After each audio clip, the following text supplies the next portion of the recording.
Let's be honest. When he goes, there's nothing here worth fighting over. My daughter always had a soft spot for lost causes. Please, not here. I need your signature tonight, before things get complicated. What papers? Hospital paperwork.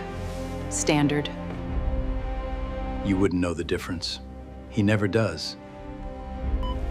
He can still hear you. Remember your place. My wife chose the hour of my father's dying to make her position clear. While Wesley lay in that hospital bed, Tessa stood over him like someone already calculating what came next. Her family treated his final breaths as background noise, discussing what little they expected to inherit, reminding me how far I had fallen short. When I asked them to stop, she told me to remember my place. She was already sliding papers across the bed rail. She was that certain of what I was.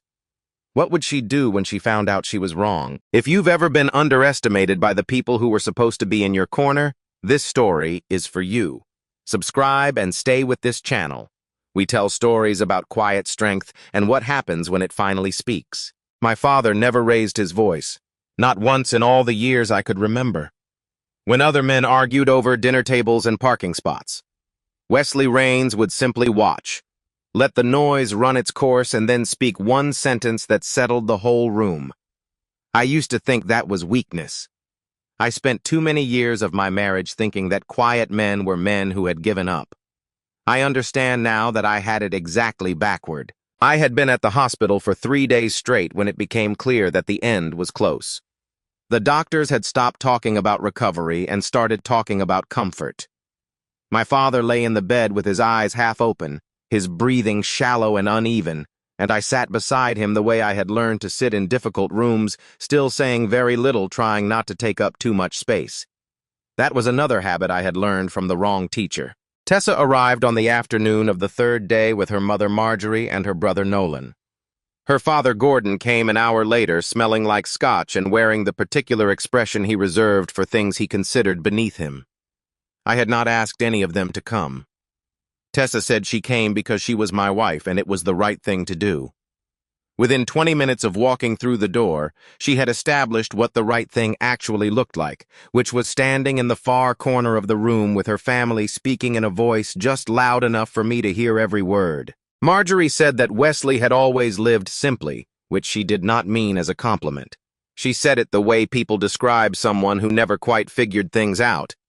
Nolan agreed and added that at least the hospital bills would be manageable given that there probably was not much of an estate to sort through.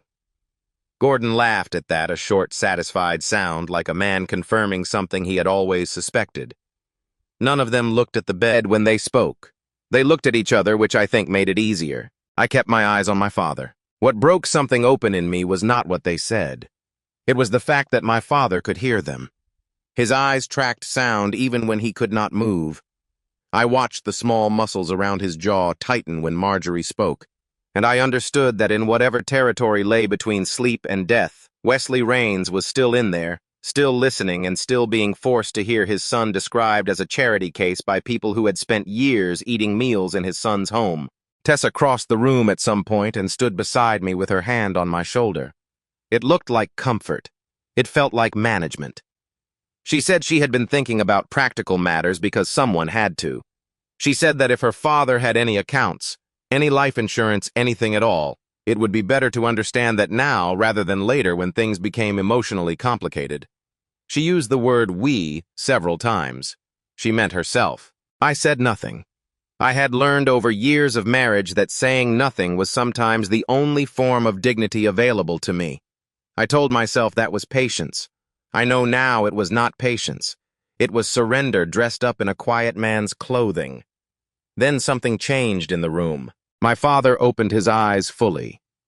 Not the half-lidded drift I had been watching for 3 days, but completely open alert in a way that made the nurse step forward and then stop. He turned his head toward Tessa with a deliberateness that cost him something visible, and when he spoke, his voice was steadier than it had any right to be. He told her he knew what she thought of his son, not what she said about his son, but what she actually thought. He said there was a difference and that he had understood the difference for a long time. Tessa began to say something about only wanting what was best for the family. Wesley looked at her the way a man looks at a door he has already decided not to open again. Then he said it. Quietly, without anger, the way he said every sentence that actually mattered. "You have no idea who you married." The machines began alarming before anyone could respond. The nurses came in fast, and then the doctors, and the room became the organized chaos that hospitals are built for. I stood against the wall with my back to the window while they worked. I already knew. I think I had known from the moment his eyes opened that this was the last thing he was going to say, and that he had chosen to spend it on a warning rather than a goodbye, which told me everything about what he believed I still needed. Wesley Rains died at 4:17 in the afternoon. I know the exact time because I was looking at the clock on the wall when the lead physician turned to me with that particular expression, and the number is the kind of thing that burns itself into you without asking permission. The room went quiet in a different way after that. Even the Sutton family stopped talking. It lasted about 4 minutes. Then Tessa said that my father was gone and that I was still her husband, and that it would be better for everyone if I remembered what that meant going forward. She said it the way she said a great many things, not cruelly exactly, but with a certainty that did not leave room for another interpretation. As if she had already decided what the next chapter looked like and was simply informing me of the plot. Something shifted in me at that moment. Not loudly. There was no anger I can point to, no single decision I made. It was more like a door that had been slowly closing for a long time, finally clicked shut. I had spent years of my marriage looking for the version of Tessa that matched the woman I thought I had chosen. I stopped looking for her that afternoon. I asked them to leave. All of them. Gordon made a sound of disbelief. Nolan said something about grief making people irrational. Marjorie began explaining that family was supposed to stay together in difficult moments, which I found remarkable given the previous 3 hours. Tessa looked at me as though I had suggested something genuinely absurd. I walked to the door and held it open. When none of them moved, I went to the nurses' station and asked for security. 2 guards arrived within 3 minutes. The Sutton family left the room the way people leave rooms when they have been made to understand that the conversation is over loudly and with promises that this was not. When the door closed, I sat back down beside my father. I do not know exactly how long I sat. Long enough that the light through the window changed. Long enough that the nurse came in twice and left without speaking. I held the edge of the bed railing because it was something solid and I needed something solid, and I told my father the things that men do not say when there is still time to say them and which they have to say anyway once that time is gone. The man who knocked and entered without fully waiting was somewhere in his mid-50s in a dark suit that fit the way expensive suits fit, carrying a silver briefcase that he set carefully on the chair beside the door. He introduced himself as Adrian Mercer.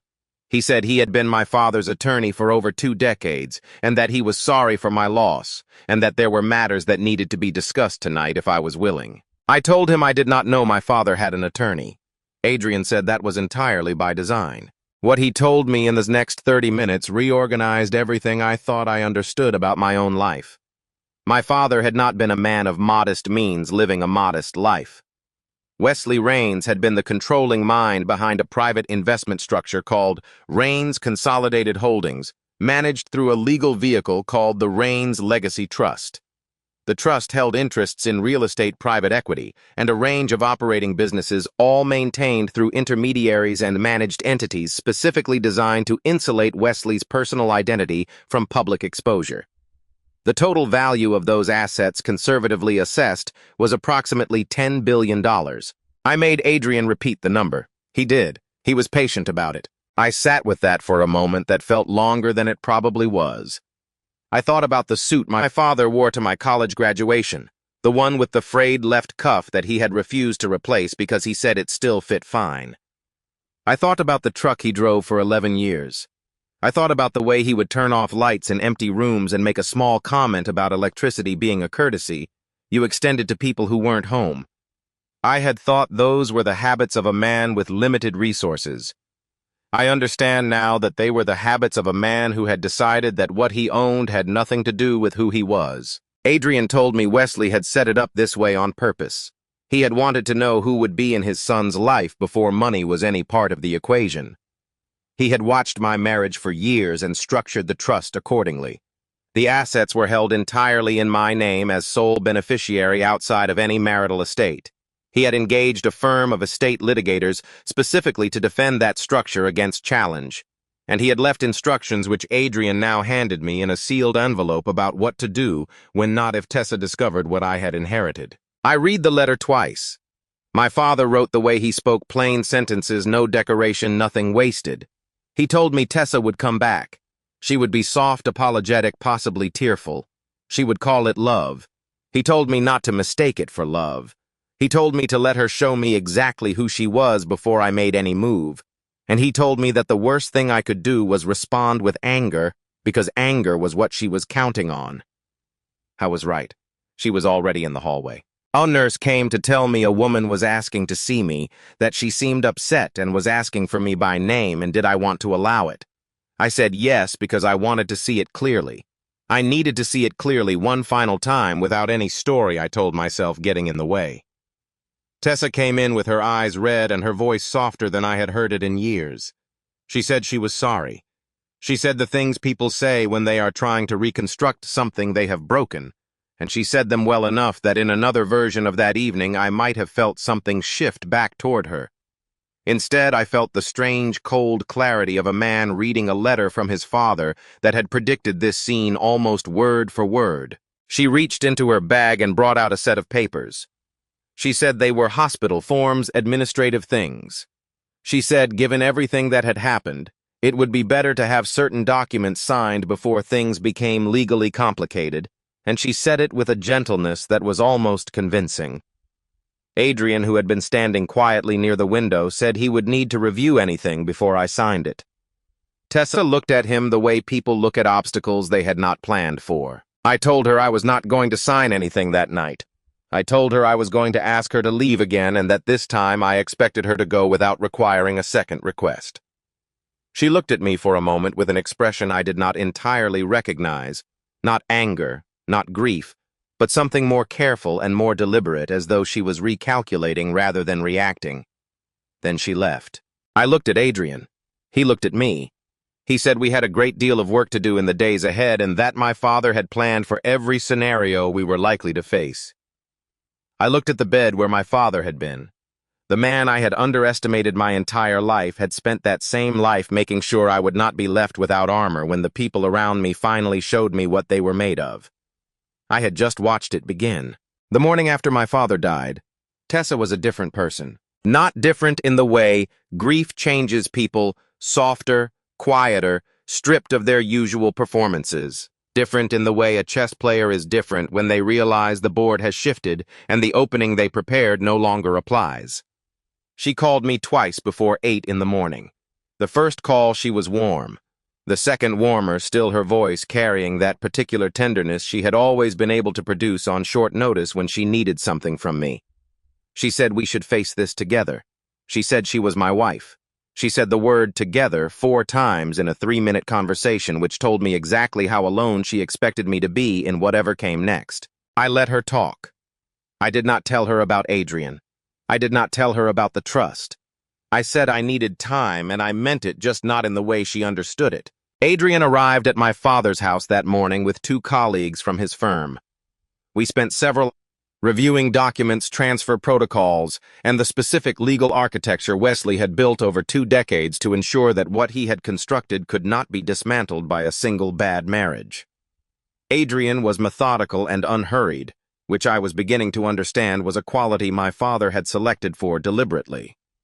Wesley had not chosen people who moved fast. He had chosen people who moved right. What Adrian told me about Tessa's legal exposure was precise. The Raines Legacy Trust was structured as a separate property instrument predating the marriage by more than 15 years.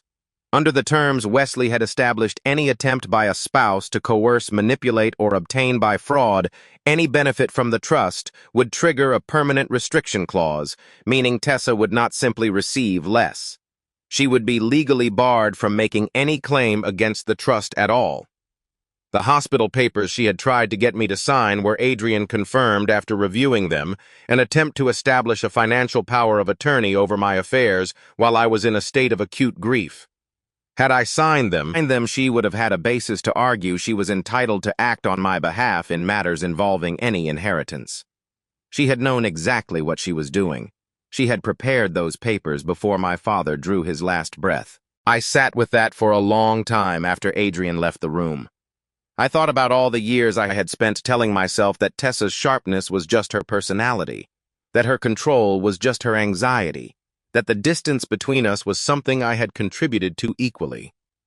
There is a particular kind of self-deception that feels like fairness, and I had practiced it for a long time. I was done practicing it. That same night, while I was at my father's house with Adrian, Tessa made a different kind of move.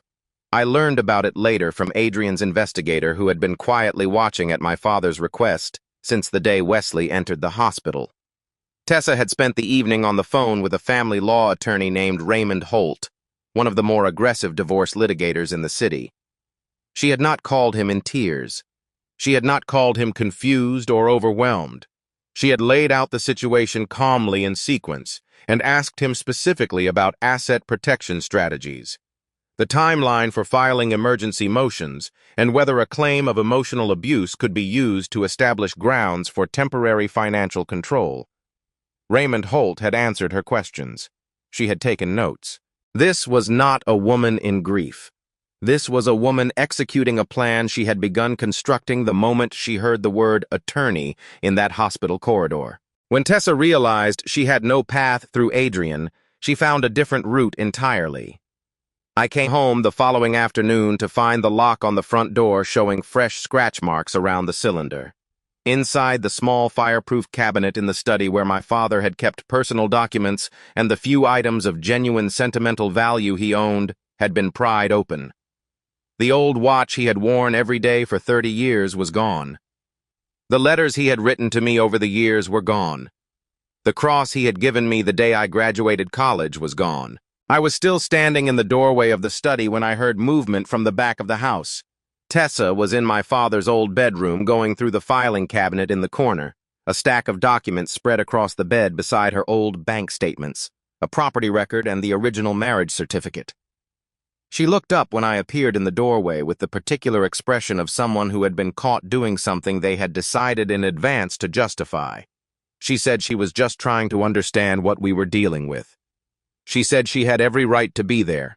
She used "we," again, that word she had been carrying like a shield since the hospital, as though the plural would make her presence feel less like what it was. I told her she needed to leave.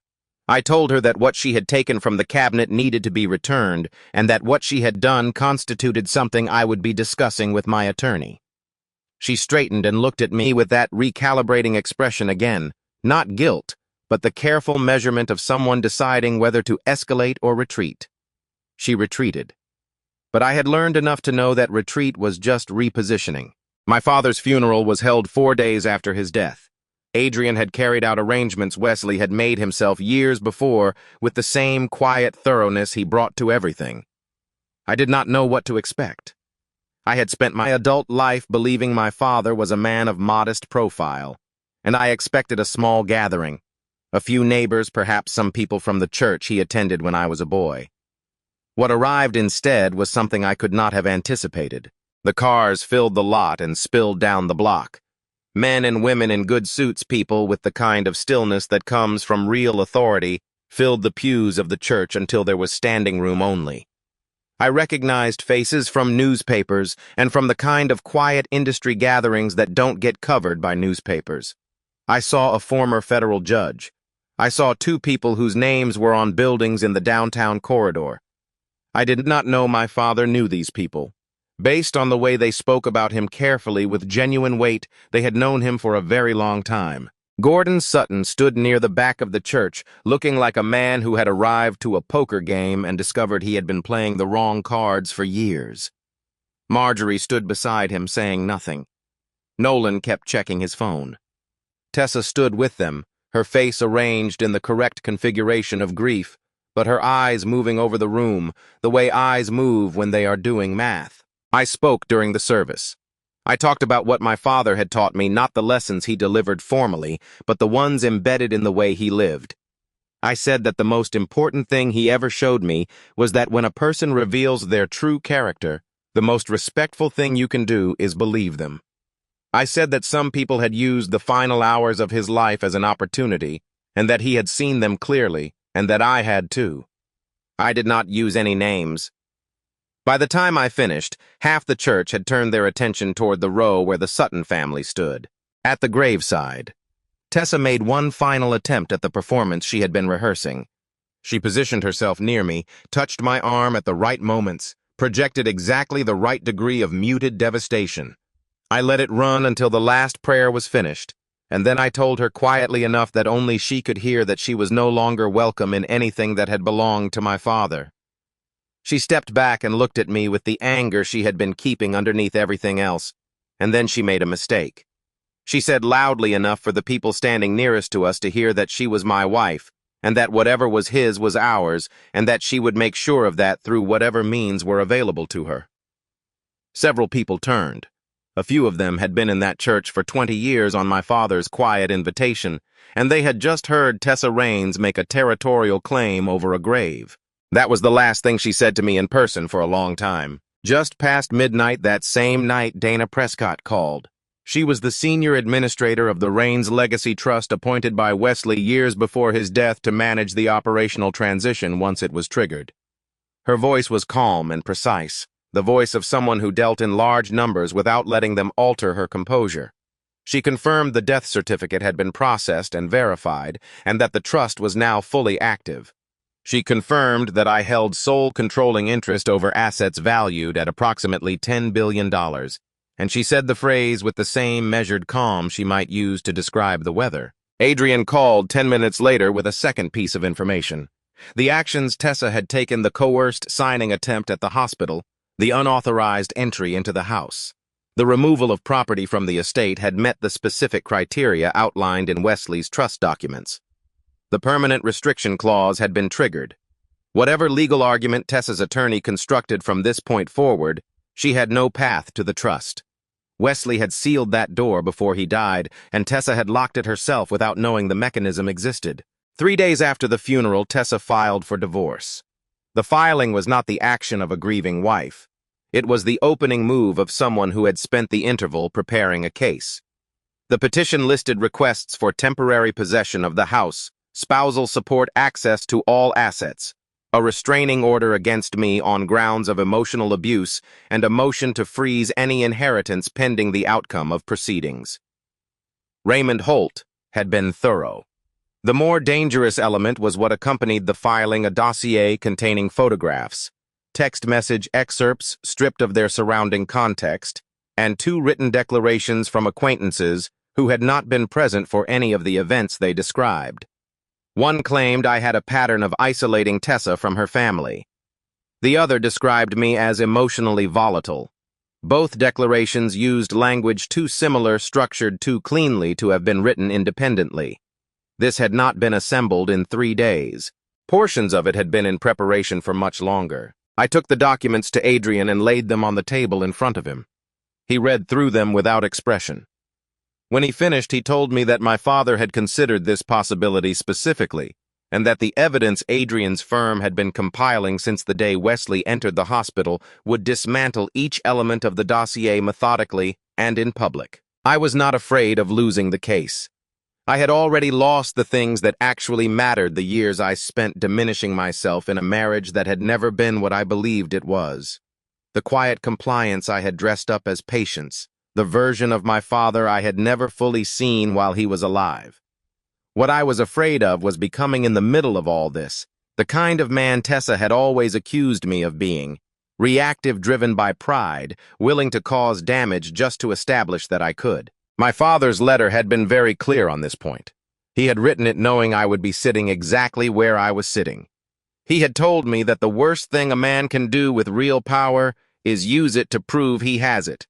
I decided to let the court hear everything, all of it, every piece of evidence Adrian had gathered in order without embellishment. I would not go after Tessa. I would simply let the truth be louder than her story. That was the choice I made, sitting at my father's kitchen table at 2 in the morning with a cup of cold coffee and a view of the backyard where he had taught me to throw a baseball 40 years ago.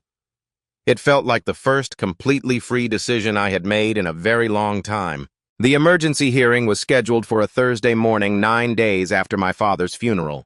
The night before the hearing, a courier arrived at my door with a box from Tessa's attorney, the items ordered returned from the estate submitted ahead of the court's 72-hour deadline. Complying early was almost certainly a calculated gesture, something Raymond Holt had advised to demonstrate good faith before the judge. I opened the box and found the letters, the cross, and my father's watch wrapped in a cloth the way you wrap something you want someone to think you handled carefully.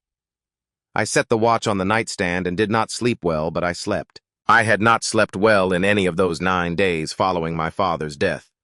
But I had slept.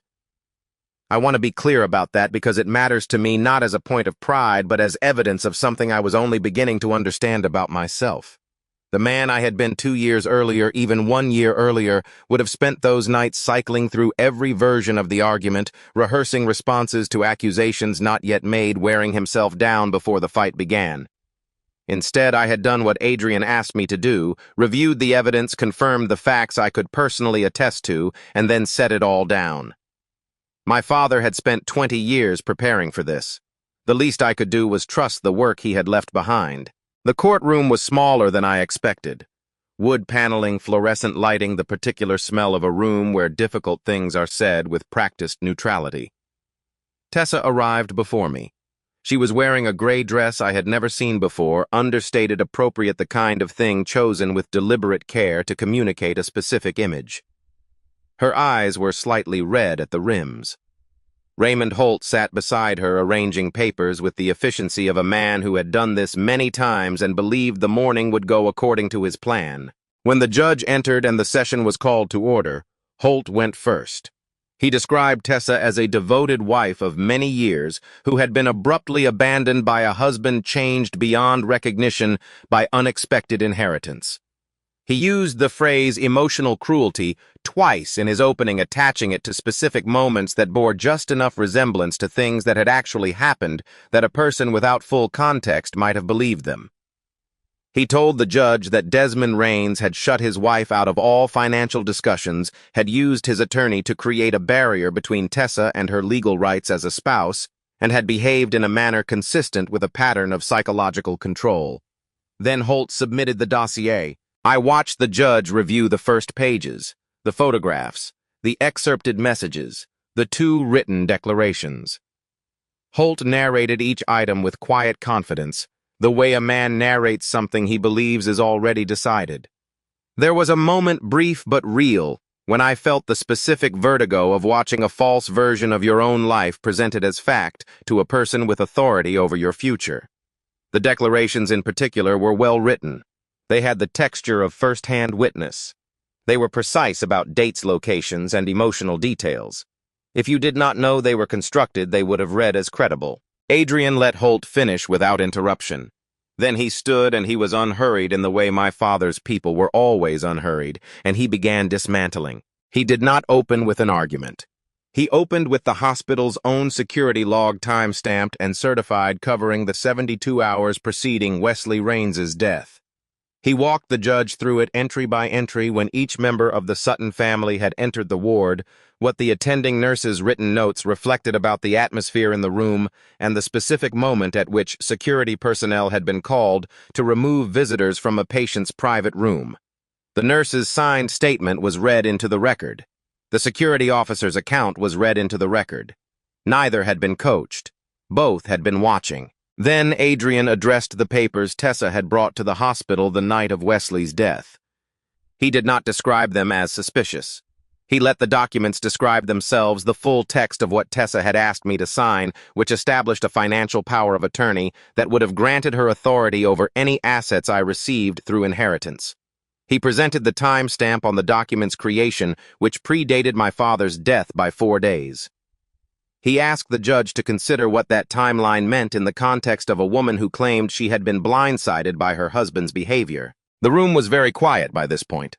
The forced entry into my father's house was documented through photographs of the lock mechanism assessed by a licensed locksmith alongside the fireproof cabinet's damaged latch.